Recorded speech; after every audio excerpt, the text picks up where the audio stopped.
Good evening, and welcome to the Poe Museum. On previous installments of the Curator's Crypt, I've shown you some of the museum's largest artifacts. But tonight, I'd like to take a closer look at some of the tiniest pieces in the collection. So why don't you join me in tonight's installment of the Curator's Crypt.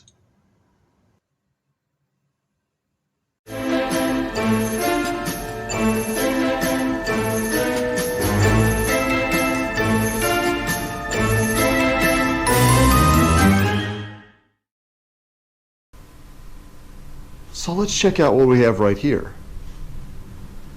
Now, in a previous installment, I showed you this tiny portrait of Poe painted on a Scrabble tile. But check out this. It's a potbelly Poe.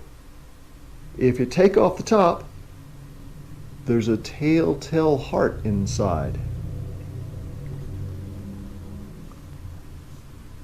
Or how about Poe on a matchbook? Or how about this one? This is Edgar Allan Poe right on the left there, facing Gustave Doré on the right.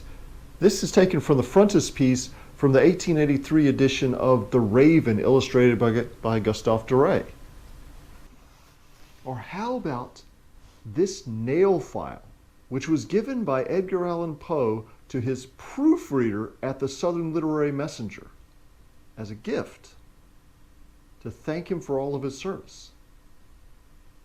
This thing's only a few inches long, so most people don't get to see it in such close detail. Or how about this? This is one of my favorite pieces. This is Edgar Allan Poe's penknife. We showed you this on an earlier installment of the Curator's Crypt. But check it out, there's two blades inside, mother of pearl handle, and there's Poe's name engraved on the side on a little silver plate. Even people who visit the museum in person have trouble seeing this. But check out this one.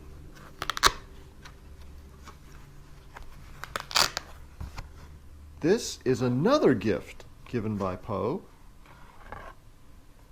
to a 10-year-old girl who lived in Petersburg, Virginia. He probably gave this to her around 1835, 1836. It's a collection of children's stories. Right inside there, he's inscribed it to Miss Louisa Ann Lynch with the compliments of her sincere friend, Edgar A. Poe. Now, we do know a little about Louisa Ann Lynch. She lived down in Petersburg, Virginia. Poe probably visited her in 1836 when he went there on his honeymoon with his new bride, Virginia. Now, how he met her, and why he gave her this book is not quite sure, but we know he must have given this to her before 1844 because that's the year she got married to James Deedon, so she would have changed her name and he would have inscribed it to Louisa Ann Lynch. But there's something else. If you look really, really closely, beyond the very, very tiny inscription there, way in the back here, is a second inscription, which nobody quite understands why he wrote it. It just says, to L.A. Lynch, on page 67. Does page 67 have any significance at all? It's in the middle of a story called Days at My Grandfather's, and it just so happens that on this page there's a mention of Ralph the Raven. So maybe this is a reference to his poem The Raven, but he didn't publish that until 1845, after her name wouldn't have been Lynch anymore. So we're still going to have to do some research to find out exactly why he wrote that random inscription and on that particular page. We've looked through the whole rest of the book without finding any more of Poe's inscriptions. So this might just be a mystery. What do you think? Well, thanks for joining us this week in the Curator's Crypt.